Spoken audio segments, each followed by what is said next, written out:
Como vai, gente? Tudo bem? Estou iniciando a gravação da nossa live de hoje. Eu só quero parar a transcrição. Então, vou tentar aqui.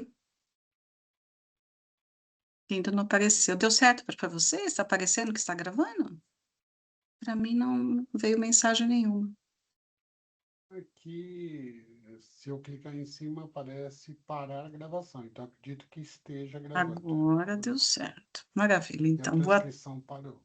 Perfeito, é isso que eu realmente queria. Então, vamos só gravar. Ótima tarde a todos, sejam novamente bem-vindos à nossa aula da disciplina de Administração Geral, nosso segundo encontro do semestre, dessa vez para discutir os conteúdos que vocês terão ali contemplados, serão, né, contemplados na P2, que já está chegando, né? Então, a ideia é que a gente discuta alguns conteúdos. Eu quero sempre reforçar que nós estamos falando de uma disciplina muito ampla, né? Nós poderíamos ficar aqui falando de administração geral por muito tempo. Então, a ideia é sobrevoar em alguns temas mais centrais, né? Que possa ali auxiliá-los na elaboração dessa prova, ok? Então, é importante. Outra coisa também que eu gosto de reforçar, e a administração, ela caminha em várias disciplinas, ok? Então, vocês vão ter certas discussões aqui com a gente, depois em outras disciplinas essas discussões voltam, assim como alguns pontos que nós abordamos na primeira live serão novamente contemplados nessa, tá? Então, é muito importante e tem uma sequência lógica, existe um porquê disso, e vale a gente voltar a alguns temas, combinado? Então, vamos lá. O professor mudou? Deu Sim, certo? mudou. Então, tá bom. Então, como eu disse, o objetivo é recapitular esses conteúdos que são centrais nesse segundo bimestre, para que a gente possa entender um pouco mais, refletir um pouco mais sobre os elementos que vão fundamentar o processo administrativo. Ele é amplo, né? Falar de administração é falar de muitos conceitos, né? De muitas ideias, de muitos estudos. Então, como eu disse, a gente puxa aqui uma parte, a gente vai fazer um recorte disso, tá? Então, vamos iniciar pensando na questão da empresa inserida num grande sistema. Né? Vocês devem ter lido ali a teoria de sistemas, que fala um pouco sobre esse ambiente organizacional, a empresa que está ali, está conectada com tudo, né? Com tudo. A gente até faz a relação ali do corpo humano, né? Então, se você mexe com o setor da empresa, certamente vai impactar a organização como um todo, né? O que acontece fora da empresa também tem impacto e a gente precisa estar muito atento a isso. Então, até trouxe um slide que fala, né, que para a gente entender ali como uma empresa toma as decisões, se organiza ali internamente, a gente precisa primeiro olhar lá para fora, né? Então, a empresa ela não está isolada, até trouxe aqui, né? Nenhuma organização é uma ilha, muito pelo contrário, ela está conectada, né? Com tudo, com todos. Então, a gente tem que estar sempre ali, né? Observando o que acontece, tanto no ambiente interno quanto no externo. Eu falo que é assim, a gente tem que estar com um pezinho dentro da empresa e 10, né? E mais 10 pés lá para frente, lá para fora, né? Então, a gente tem que estar vendo tudo o que está acontecendo. Então, vamos pensar um pouquinho na questão do ambiente organizacional, né? A gente pode pensar na empresa e dividir, né, o local onde ela está ali inserida em ambientes. Pensar nessas caixinhas é importante para que a gente consiga ali planejar, né, melhor as nossas estratégias, tá? Então, eu acho que a primeira coisa, vamos pensar nesse macroambiente, né? A empresa está inserida ali no local e ela está ali interagindo com um ambiente muito maior que ela, que tem um poder muito grande, né? A gente chama também esse macroambiente de ambiente geral, vocês vão ver isso lá nos conteúdos, né? E ele é composto ali por vários elementos, até trouxe alguns para vocês, mas é muito importante a gente entender a característica desse macroambiente, né? Então, o que é o macroambiente? Eu estou falando de fatores externos à empresa, olha a palavrinha, incontroláveis e que vão afetar as organizações, afeta todas as organizações, né.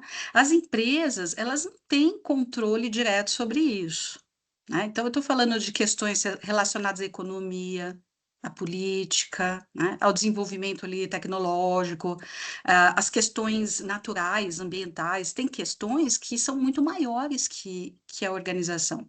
Ela não tem poder, né, às vezes de mudar uma lei, enfim, não é, isso não compete a ela, mas ela precisa conhecer, estudar e acompanhar esse ambiente, né, para que ela possa identificar nele que oportunidades ela terá, como é que ela pode aproveitar o que está acontecendo lá fora, né? Como é que ela pode aproveitar ali um aumento do dólar, uma queda do dólar, como ela pode aproveitar uma nova lei ambiental, né, uma mudança de governo, enfim. Então, ela precisa observar que oportunidades ela terá nesse macroambiente e que ameaças podem chegar para ela, né? Como ela precisa estar preparada para enfrentar essas ameaças, ok?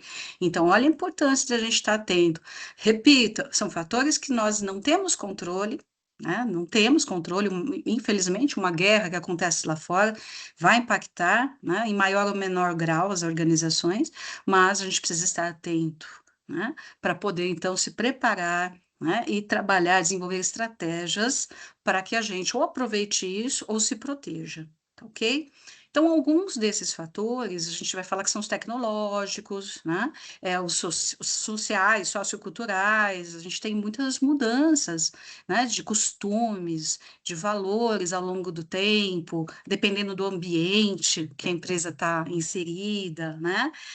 Que país ela está, os valores são diferentes. Então, nós, dentro das organizações, precisamos conhecer isso, precisamos entender que ambiente é esse que nos cerca. Tá?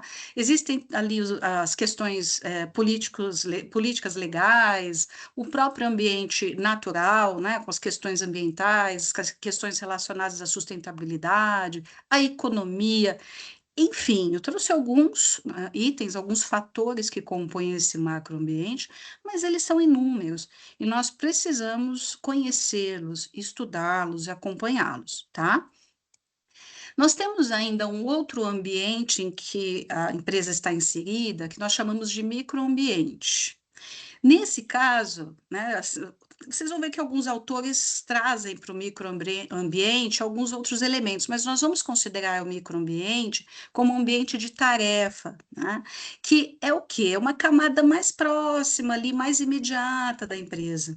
A empresa ela tem um poder maior, de trabalhar, de controlar esses elementos, né, e eu estou me referindo a fornecedores, a clientes, a concorrentes, as agências reguladoras, sindicatos, enfim.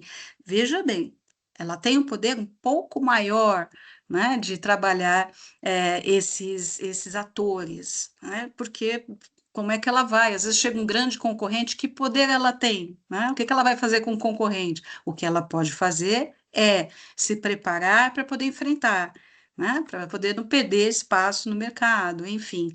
Então, é importante a gente pensar que tipo de ambiente nós estamos estudando, a mudança está ocorrendo em que ambiente, em que grau, em que proporção, qual elemento, para que a gente possa aproveitar as oportunidades desses ambientes e as ameaças que eles podem nos trazer, tá? Então, assim, existem inúmeros exemplos, né? Se a gente pensar nessa questão ambiental, por exemplo, a gente sabe que os fatores socioculturais, né? Então, cada vez mais as pessoas valorizam a sustentabilidade, empresas que colocam isso dentro dos seus processos, que têm essa preocupação quando produzem seus produtos, enfim, oferecem serviços. Então, isso a gente já viu que é realmente um fator que precisa ser considerado. Tem empresas que fazem isso como ninguém, né? A Natura já trabalha com essa questão, a Tesla, enfim, a Patagônia, tem várias empresas preocupadas com a questão da sustentabilidade, mas sabe que essa é uma exigência social, né? Veio de uma mudança, de um fator social, de uma mudança grande aí nessa questão cultural e de valores, tá? ainda temos a questão tecnológica, né? Uma emergência, uma questão natural, enfim, nós vimos isso na pandemia. A pandemia da Covid nos mostrou, né, a importância da gente monitorar esse ambiente externo. Algumas empresas trabalharam isso muito bem, outras, infelizmente, não conseguiram e quebraram. Mas eu costumo trazer, gosto muito, né, de trazer como exemplo a Magazine Luiza, né, uma empresa arrojada, a própria história da Luísa Trajano é uma história de inovação, de uma mulher que vê à frente, né, do seu tempo, enfim, mas na época da pandemia, um pouquinho antes, eles já estavam ali desenvolvendo, né, trabalhando com uma transformação grande digital, né, então já vinham elaborando esse projeto e tudo mais. Quando chega a Covid, a empresa foi muito rápida, muito rápida. Então, eu até trouxe esse pedacinho para vocês aqui, né? Que como a empresa já era inovadora, já apostava nisso, né? Já acompanhava o ambiente. Então, quando veio a pandemia, ela conseguiu se adaptar muito rapidamente.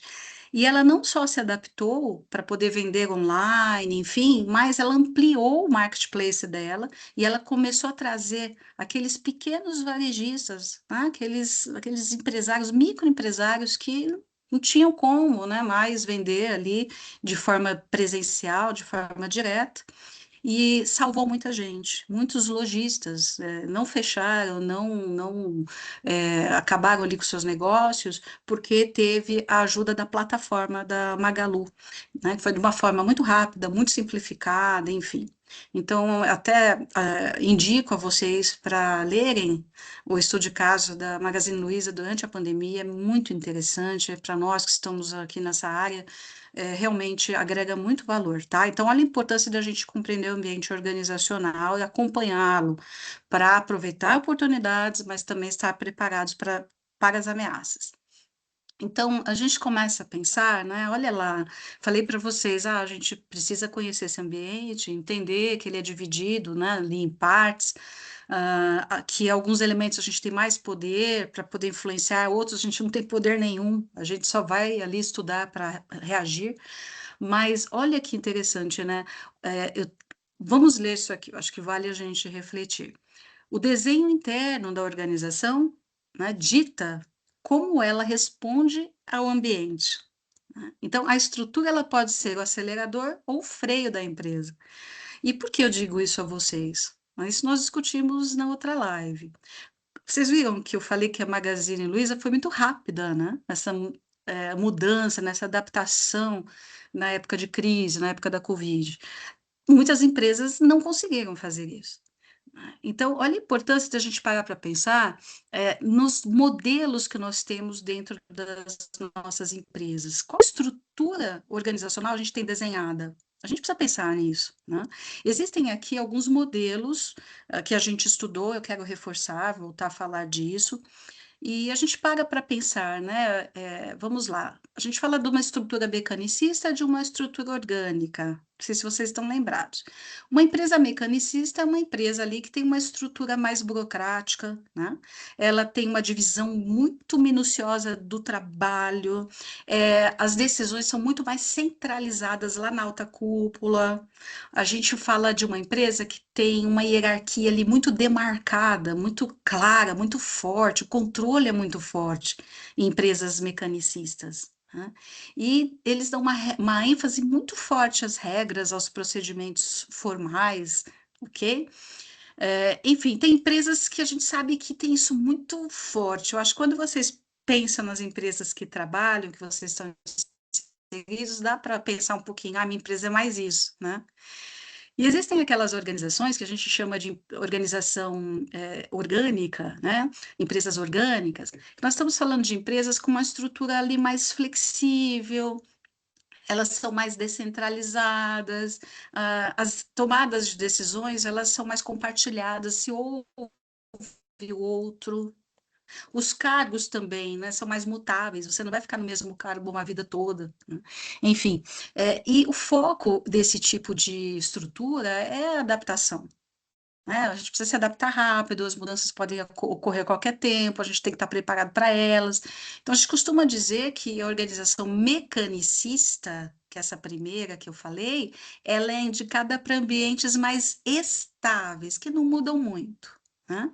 E a organização orgânica para ambientes dinâmicos.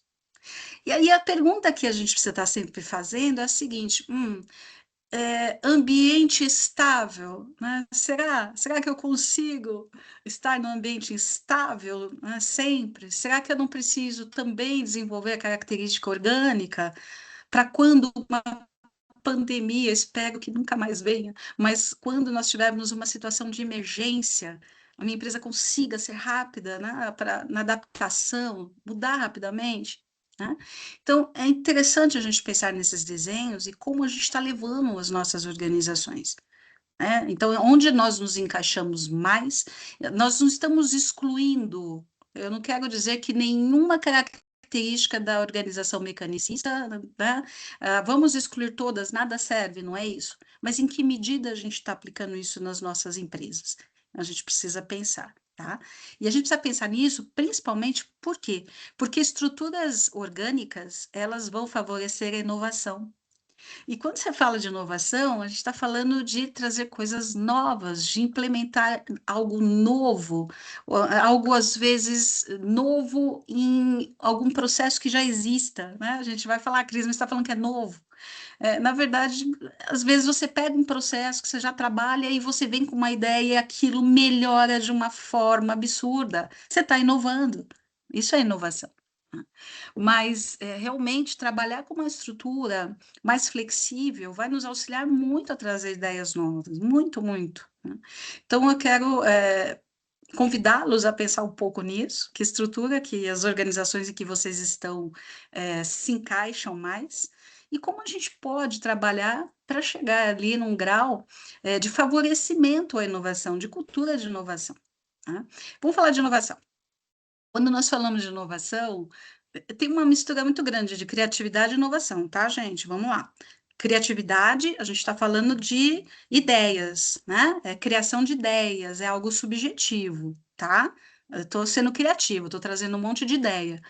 Eu estou inovando quando essas ideias são implementadas. Por isso que eu até coloquei aqui, ó, introduzir novidade, implementar algo novo, né? Quando eu implemento, a gente inovou. E é isso que nós queremos nas empresas. Nós queremos boas ideias? Claro, quero criatividade, mas eu quero que as pessoas sejam capazes, né, e que a empresa se articule para poder inovar, para implementar essas ideias, tá? Então, nós temos vários tipos de inovação. A gente pode inovar no produto, né? A gente pode inovar no sentido de fazê-lo completamente diferente. Nosso produto era assim, agora mudou tudo. Eu posso fazer uma inovação incremental, né? Ah, mudou um pouco menos, a gente já vai falar disso.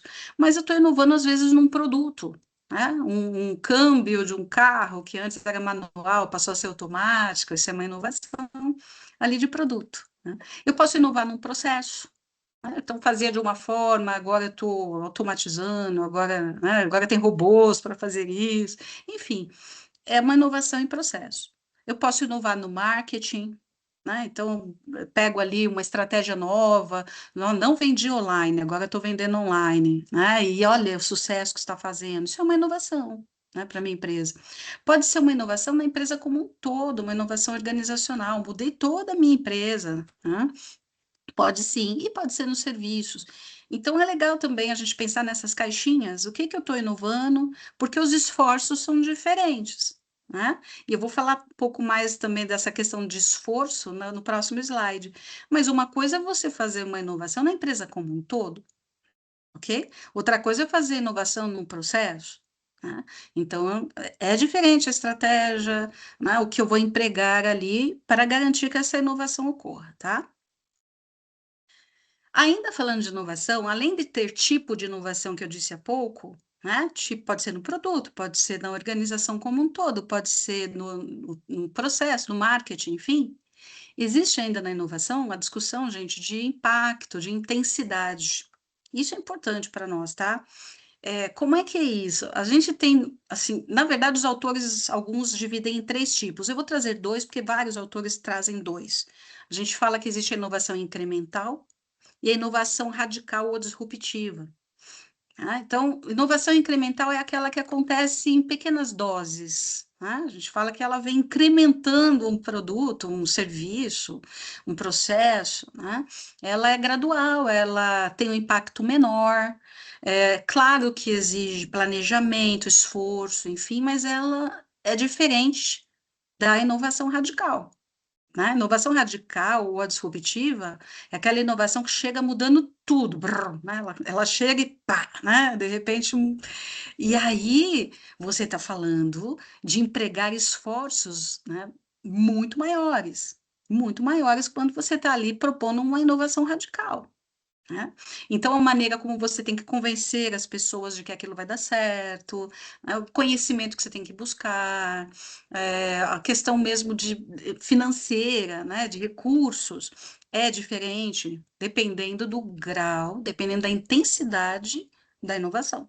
Então, também a gente precisa pensar, né, quando a gente discute esse tema, inovação, que existem tipos, precisam ser vistos, mas existe uma intensidade que a gente vai ter que se preparar. Uma coisa é a gente na empresa propor uma inovação pequena, outra coisa é você chegar lá, né, para o teu gerente e falar, vamos mudar toda a empresa.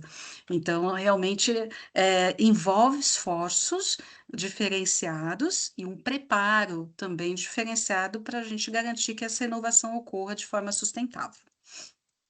Maravilha? Então, tudo isso, né? Quando a gente pensa em inovação, a gente vai, então, pensar que a inovação precisa ser feita de uma forma sustentável e com qualidade, né? Com muita qualidade. E a gente tem ali uma discussão enorme que vocês viram ali nos conteúdos sobre qualidade. Nós vamos dar aqui uma pinceladinha, e para isso eu passo a palavra para o professor. Professor, fica à vontade. Ok, muito obrigado. Estão me ouvindo bem, né? Sim. Normal. Ótimo. Então, dando continuidade, pessoal, para quem não me conhece, sou o professor Antônio Carlos Timóteo e dando continuidade no processo, como a professora estava comentando, a visão da inovação é necessário, né? Num mundo tão competitivo, nas empresas precisam fazer produtos e serviços que atendam o mercado, que atendam a expectativa do consumidor. E para isso, elas buscam aí a qualidade total, esse olhar de gerar um produto ou um serviço que ele pertença a todos e não Desculpe. que pertença a um departamento, a uma área, ou seja, fazendo toda a ligação do que a gente vem comentando desde o início dessa live. É um sistema aberto, né? Então essa empresa, ela interage com o mercado e ela está ali existindo e quer sobreviver, se ela atender o mercado. Então, ela não pode olhar para dentro, para o departamento dela, ela tem que olhar como um todo. E aí, ela tem que tomar algumas decisões que dependem de alguns processos internos. Pode mudar, por favor. Aí, dentro dessa situação de mudanças ou de melhorias, ou vamos chamar aí das inovações internas ali, ela vai fazer uso das ferramentas da qualidade. Então, também são diversas as ferramentas de qualidade, mas aqui eu estou trazendo algumas para a gente poder dar uma olhadinha. Então, temos aí o Kaizen, que é o processo de melhoria contínua, é o processo de estar sempre ali, através até desse mundo de transformação, desse mundo de mudanças constantes que a gente vive, olhar para o foco interno e ser melhor a cada dia. Ou seja, por mais que eu tenha melhorado, por mais que eu tenha inovado, ele não se acomodar, ele continuar no processo de melhoria. A outra ferramenta é o Six Sigma ou Seis Sigma, que ele já olha por uma situação de padronização. Imagina se toda vez que você for fazer um produto ou um serviço, ele fica variando demais, né? Então ele tem que ter um padrão de mercado, o mercado tem que reconhecer isso de uma forma adequada. Logo, eu tenho processos estatísticos aí, ou métodos estatísticos, que eu consigo minimizar defeitos, minimizar variação de produtos ou de serviços para criar uma qualidade mais constante. Aí eu tenho uma ferramenta que é muito interessante também no processo de abastecimento, que aí eu posso trabalhar eliminação de estoques, atendimento mais rápido, agilidade no meu processo produtivo, que é o JIT, ou Just in Time. O Just in Time é a linha do atender no momento certo, na hora exata. Então, eu tenho uma boa relação com meus fornecedores que estão lá no ambiente que já foi comentado hoje aqui, e essa relação com os meus fornecedores, eles vão abastecer naquele momento da linha de produção. Então, isso eu não preciso gerar grandes estoques, eu tenho apenas um estoque de segurança, as esperas para materiais já elas minimizam ou quase que zeram, porque as matérias-primas, os produtos específicos, chegam naquele momento ideal que eu vou consumir. E tem o benchmarking. O benchmarking já é uma visão de observar as melhores práticas do mercado. Então, como é que eu observo, né? Eu acabo vendo aquelas empresas que se destacam no meu segmento, que desenvolvem o melhor processo, o melhor produto, de alguma forma ela chama atenção, já são referências do meu segmento. E eu acabo criando um sistema de aprendizado contínuo com elas. Eu observo o que elas estão fazendo, o que o mercado está fazendo, e provoco essa melhoria no meu produto, no meu serviço. E com isso eu, no mínimo, me mantenho atualizado com os melhores do mercado. Por favor. E quando a gente fala de aplicar as ferramentas, de trabalhar as ferramentas de qualidade, de melhorar a empresa, eu estou falando em melhorar os processos. E quem realmente move os processos, né? Quem operaciona são as pessoas. E aí essas pessoas, para que elas possam gerar realmente um processo de excelência, um processo que acabe trazendo resultados muito melhores, elas precisam estar motivadas. E quando falamos de empresas motivadas, de pessoas motivadas, isso acaba nos remetendo, por favor, professor, acaba nos remetendo à teoria da motivação. Então, a gente começa a entender o que é a motivação e vamos discutir um pouco novamente aí as teorias motivacionais. Então, lembrando que a motivação é aquele processo que leva as pessoas a agirem, a se dedicarem, a se comprometerem com as tarefas, com os processos que executam. E automaticamente elas vão influenciar o desempenho desse colaborador, né? Aquele colaborador que está motivado, ele se engaja mais, ele contribui mais, ele colabora mais. E entender como isso funciona, parte de a gente entender que as pessoas se motivam de forma individual, ou seja, a motivação é de cada pessoa, e entender esses fatores que vão impactar esse comportamento e gerar essa melhoria nos resultados, nos traz a reflexão das teorias da motivação. As teorias de motivação, elas partem ali da teoria da hierarquia das necessidades de Maslow, a teoria da motivação ou teoria dos dois fatores de Herzberg, e a teoria X e Y de MacGregor, que aí a gente vai reforçar cada uma novamente, né?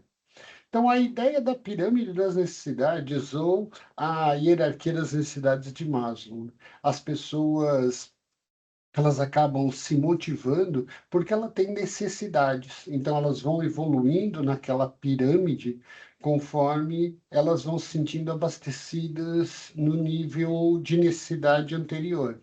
Então, quanto mais forte for uma necessidade, mais motivada a pessoa vai ficar para atender, para buscar esse resultado.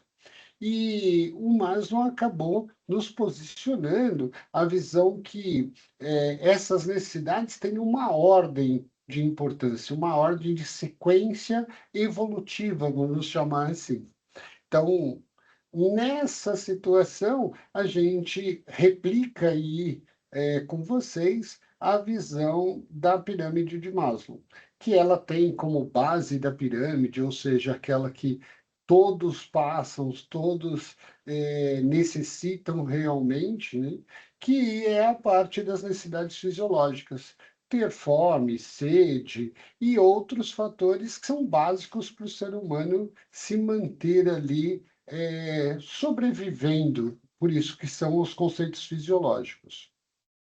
Na sequência, nós temos aí as necessidades de segurança. Vocês veem que, por ser uma pirâmide, Maslow sempre sinalizava que alguns não vão conquistando, vão tendo maior dificuldade, por isso que ele vai afunilando e porque também a gente vai entender daqui a pouquinho com o Herzberg o porquê dessas visões aí das necessidades primárias e depois secundárias. Mas ainda dentro da necessidade primária tem a de segurança, que é o próprio conceito do emprego, da segurança pública como um todo, da visão de saúde, né? Então, é lógico, se a pessoa tem um abalo aí de incertezas, de doenças, já foi dito que hoje, por exemplo, naquele momento da pandemia, que todos tinham aquele receio, né, do que pode acontecer, da saúde, do até convívio em sociedade ali, e isso acaba gerando uma incerteza, uma dificuldade e que gera insegurança para as pessoas. Numa necessidade superior, vem a visão social. Então, agora, esse ser humano, ele quer se relacionar com outras pessoas, ele está num grupo de amizade, ele está no grupo de trabalho, ele está no grupo da faculdade, ele está envolvido com a sociedade. Então, ele começa a fazer parte, a se envolver num processo social, normalmente. E dali em diante ele começa então a buscar uma outra necessidade, que é a necessidade de estima e até de status aí. E na necessidade de estima, ele já busca um reconhecimento, já é identificado também uma situação do orgulho, do ego dele, da estima e da autoestima, então aquele olhar de ele querer ser valorizado, ser reconhecido, mas também até com aquele grupo social que ele fez parte ali, que ele está fazendo parte, ele reconhecer e também se destacar em relação aos outros. Por isso que também envolve a situação de status, né? Porque ele acaba buscando uma diferenciação dos demais naquele grupo social envolvido. E aí ele busca a necessidade de autorrealização. Então, ele busca a satisfação dos seus objetivos, o atingimento dos seus objetivos, ele busca os desafios ali que vão fazer aquele autodesenvolvimento, aquele desenvolvimento normal dentro da organização. Por isso que a gente comenta que esse indivíduo, esse colaborador, quando ele está motivado, ele está aqui nesse ponto da realização, ele busca melhores resultados, ele desenvolve melhor o trabalho dele, porque ele tem prazer dentro dessa situação atingida das necessidades, né?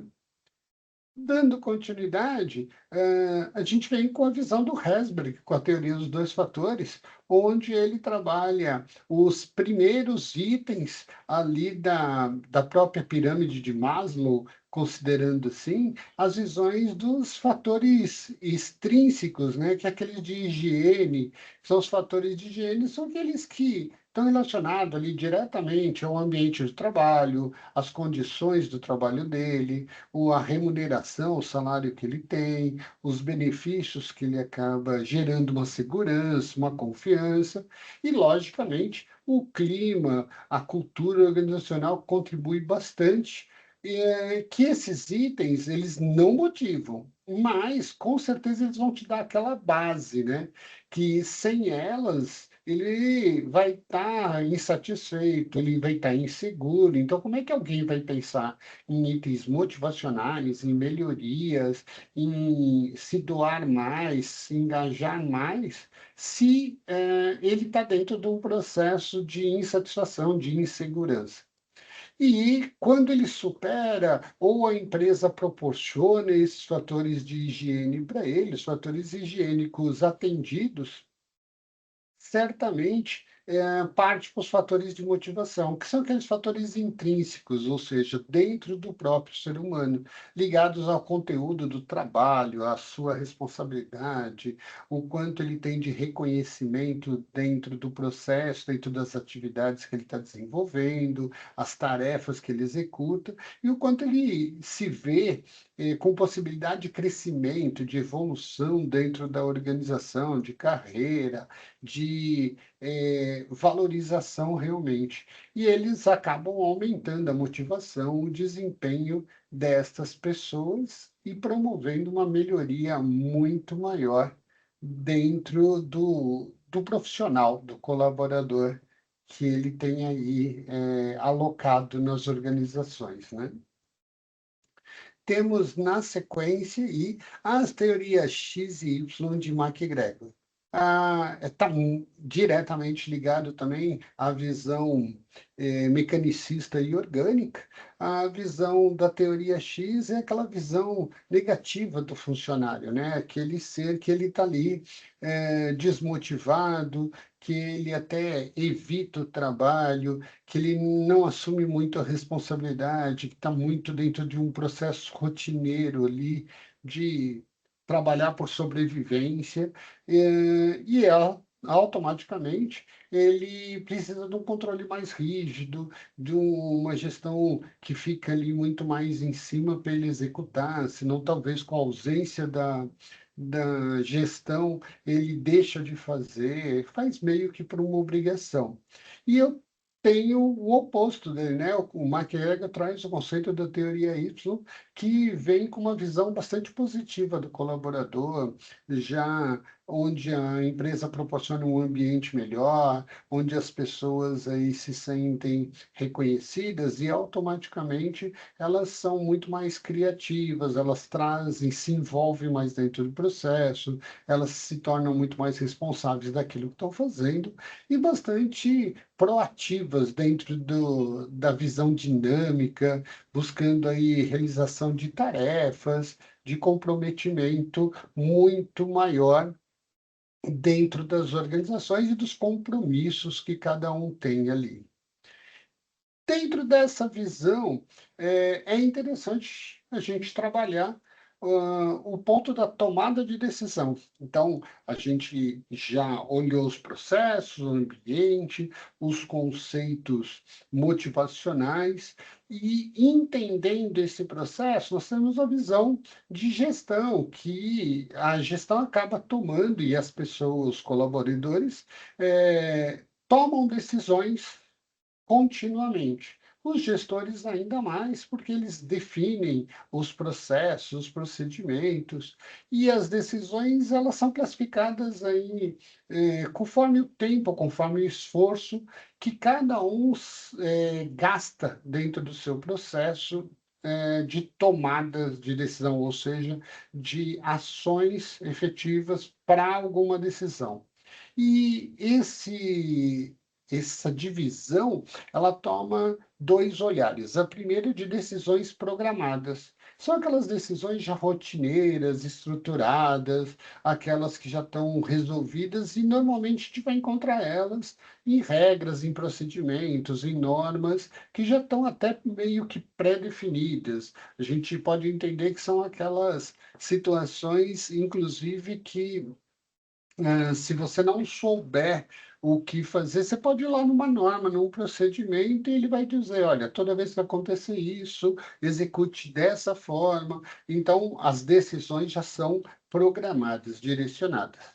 E as decisões não programadas são aquelas do impulso, daquela situação de momento, das situações que não eram previsíveis, ou seja, situações inéditas, são situações criativas, são situações de melhorias, de resultados diferentes, de busca, de uma análise mais aprofundada do processo e não apenas uma situação rotineira, sequencial. E elas provocam aí também um olhar para a inovação. Então, elas criam uma visão de agir de forma diferente para trazer resultados melhores ou resultados diferentes. E com isso acabam gerando processo de melhoria ou de inovação dentro dos fluxos. E dentro dessa situação, já que a gente falou em tomar decisão, é importante entender as etapas do processo de decisão. Então, todo o processo de decisão, ah, de uma forma geral, ele passa pelas 5 fases. Você tem a fase de identificação do problema, que é a hora que você acaba reconhecendo, né, como é esse problema, como que é a situação, o que está acontecendo ali, o que você precisa entender para poder resolver. Aí, você ainda está analisando o problema, e vem a segunda fase, que é a análise da situação, ou seja, você começa a buscar dados, entender melhor ali por que que isso está acontecendo, né? Então, você busca as causas desse problema, e pensar já em possíveis soluções, entender algumas condições para solucionar aquela situação. E aí, já que você está buscando algumas das possíveis soluções, você parte para a etapa 3, que é o levantamento das alternativas e a avaliação dessas opções. Então, você começa a entender todas elas que você tem, começa a fazer uma comparação entre as vantagens e as desvantagens que você vai ter se você escolher uma, se você selecionar uma delas, o quanto você vai ganhar, o quanto você vai perder. E aí você escolhe, então, uma visão de opção mais desejada. E quando você escolhe a opção, você parte para a etapa 4, que é escolher e implementar. Então, você coloca ela em prática e começa a observar a realidade dela. Porque muitas vezes na ideia é uma situação. Quando você coloca, então, na prática ali, você começa a ver os resultados, os olhares de iniciação dessa ação. E, por fim, você está na fase 5, onde você verifica essa decisão, começa a entender aquela decisão tomada, ela deu certo, ela não deu, ela precisa de ajustes, eu preciso entender, e aí também, já que você fez a avaliação, gera um possível histórico para outras decisões. E aí, só fechando esse ciclo aí do processo de decisão, quando é um problema inédito, você vai tomar aquela decisão não programada. Em contrapartida, com o tempo, se ela começar a se repetir, aquilo você já entende com todo esse fluxo aqui das etapas, qual é o processo. E pode gerar até uma decisão já programada, que você cria um processo, uma regra, para que dali em diante, toda vez que acontecer idênticos processos, você tome as decisões ali contínuas. Isso dentro de processos rotineiros e não naqueles fluxos inovadores que a gente comentou, ok? Dando continuidade, pessoal, a gente fala sobre essa abordagem, então, das teorias, essa relação diretamente que existe com esses fluxos organizacionais, e eu devolvo a bola agora para a professora continuar o nosso fluxo aí, nossa live de apresentação. Obrigada, professor. Então, gente, olha lá, né? Quantas discussões, falei para vocês, né? A disciplina, ela realmente envolve aí muitas reflexões, muitas análises, muitas teorias, e justamente por isso nós decidimos voltar com três autores, né? Que a gente diz que é quando tudo começou, quando nós pensamos na administração enquanto ciência, né? Enfim, a gente vai lá para os clássicos, a gente volta ali um pouco ao passado. Então, eu quero retomar esses três clássicos muito rapidamente. Vocês já tiveram essa aula, já viram isso, mas é importante, é um assunto que a gente precisa realmente resgatar, porque ele serve como base para uma parte do que nós discutimos hoje e para as reflexões e tomadas de decisões de vocês, tá? Existem mais teorias, vocês estão vendo as outras, continuem, estudem bastante, mas eu quero reforçar essa abordagem clássica da administração, com esses três autores, que é o Taylor, o Fayol e o Max Weber, falando da administração científica, da teoria clássica e da teoria da burocracia, né? Então, eles estão ali na mesma abordagem, abordagem clássica. Então, quando a gente lê, quando a gente estuda esses conceitos, né, esses autores, eles têm muitas coisas em comum, embora as ênfases sejam diferentes, né? Então, quando a gente pensa na administração científica, o Taylor tinha uma preocupação forte nas tarefas, no estudo das tarefas, né? Para aí otimizar, para eliminar desperdício, aumentar a produtividade.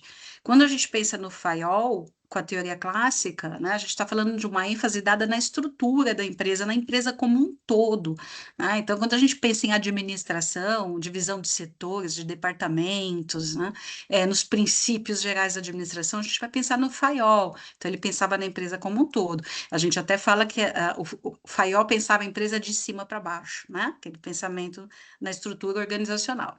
E no Max Weber a gente pensa na teoria da burocracia. Então, para ele era importante padronizar, né? Otimizar processos, formalizar tudo, enfim. Então, são visões diferentes. No entanto, esses três estão ali no mesmo guarda-chuva, né? Eles são ali os teóricos clássicos.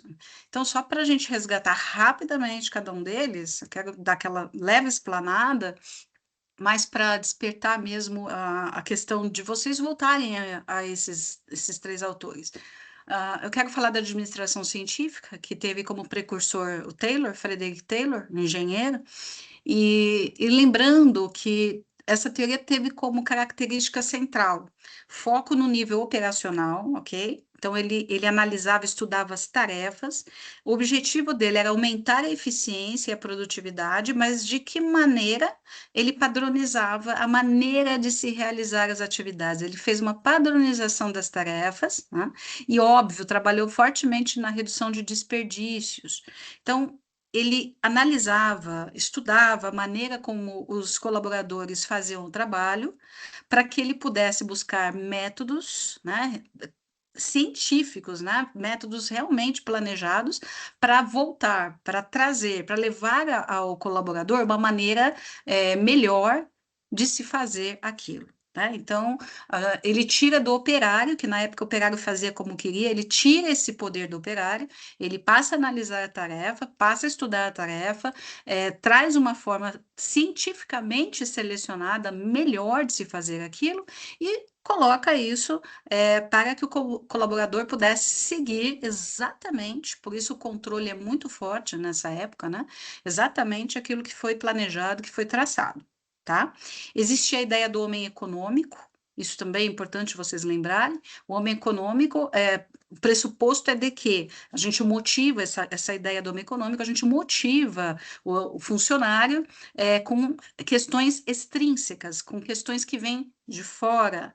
Então, como é que você motiva o funcionário nessa época? Com salário, com bônus, né? Então, o incentivo salarial era o que ditava a motivação do colaborador nessa escola. Tá bom? Então, toda aquela ideia lá atrás do Maslow, que vocês acabaram de ver com o professor, né? Enfim, ali ainda chegou muito depois, né?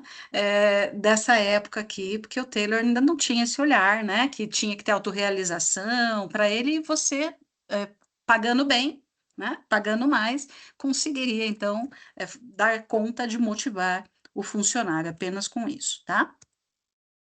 Eu quero voltar, então, também à teoria clássica do Fayol. Fayol considerado o pai da administração, né? Não é o pai da administração moderna, porque aí nós já temos um outro autor, mas ele é o pai da administração, e ele tem realmente um olhar forte, né, para a estrutura como um todo, para a empresa como um todo, né? Então, ele foca ali na estrutura organizacional, ele traça ali, divide os setores da empresa, ele mostra a relação desses setores, né? Ele fala da importância da especialização, da importância da administração, né, da função administrativa aqui, ele cria princípios básicos da administração, os 14 princípios, enfim. Então, era uma pessoa realmente muito diferenciada, que acreditava na questão da capacitação, né? Ele dizia que um gestor tinha que se preparar, tinha que estudar. Ele criou um centro de estudos, um centro de pesquisa nessa época, escreveu livros, enfim, muitos artigos, tem muita coisa interessante dele, né? E ele defende essa questão da administração, né? Ele fala da importância da função administrativa.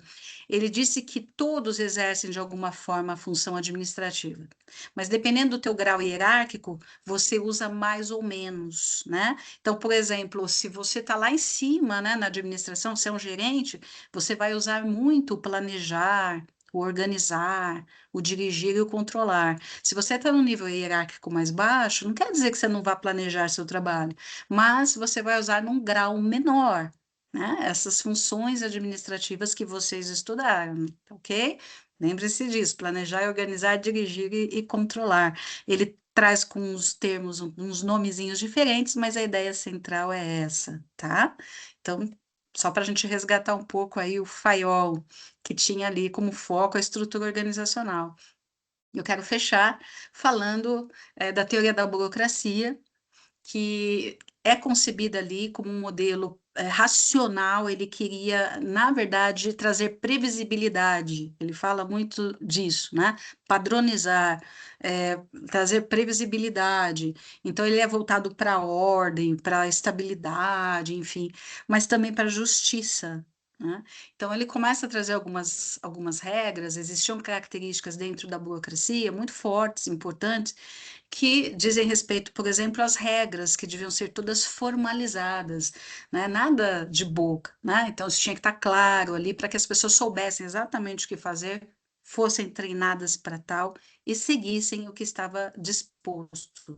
A divisão do trabalho muito forte, a especialização nas funções para ele era assim determinante. A questão da impessoalidade nas relações. Ele dizia que era importante as pessoas não serem ali amigas, para que essa questão da amizade não ocasionasse um favorecimento, né, uma coisa ruim, né? Então tinha que haver a impessoalidade para as tomadas de decisão. E ainda a questão do mérito. Né? Então ele dizia que as pessoas precisavam sim avançar na carreira, subir, enfim, desde que elas tivessem merecimento. Né? Então, fala muito da questão do mérito como um critério, tanto para a seleção quanto para promover as pessoas nas organizações, tá? Então, ideias interessantes, adotadas até hoje, óbvio, com os seus ajustes, né?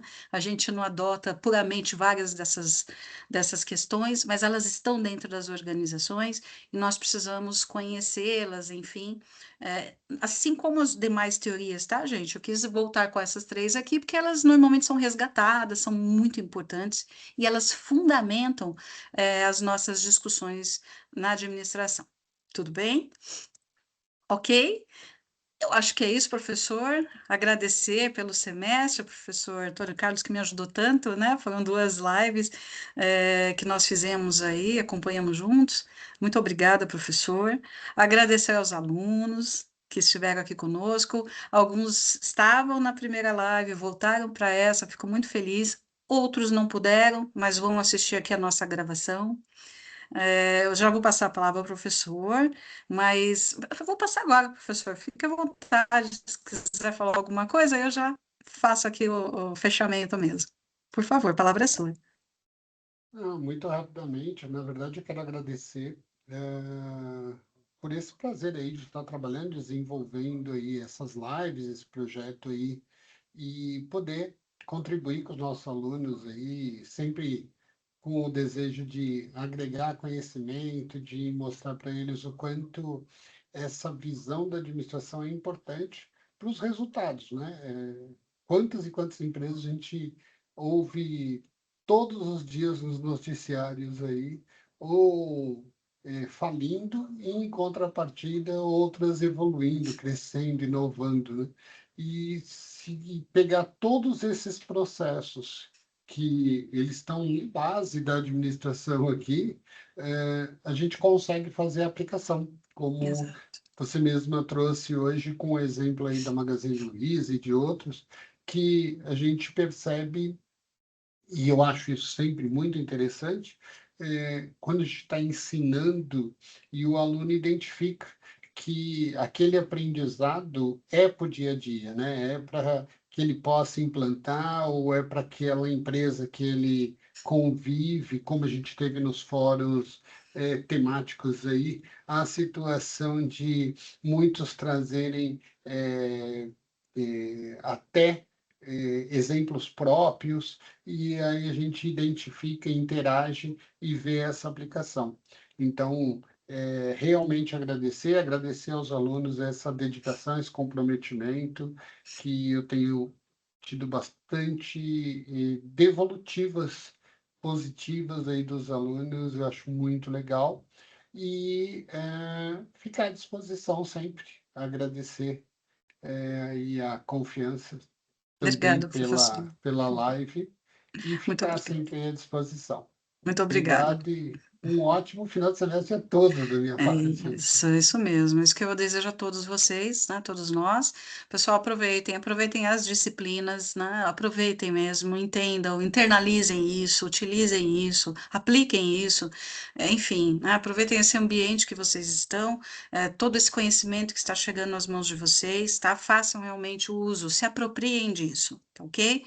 Eu desejo a todos o final de semestre, um bom final de semestre, uma boa prova, né? Estudem bastante, não tem outra forma, né? O segredo é o estudo, vamos estudar e estaremos à disposição de vocês. Qualquer dúvida, vamos lá para os fóruns de dúvidas, deixem lá, os mediadores estão ali orientados para poder sanar qualquer questionamento, tá bom?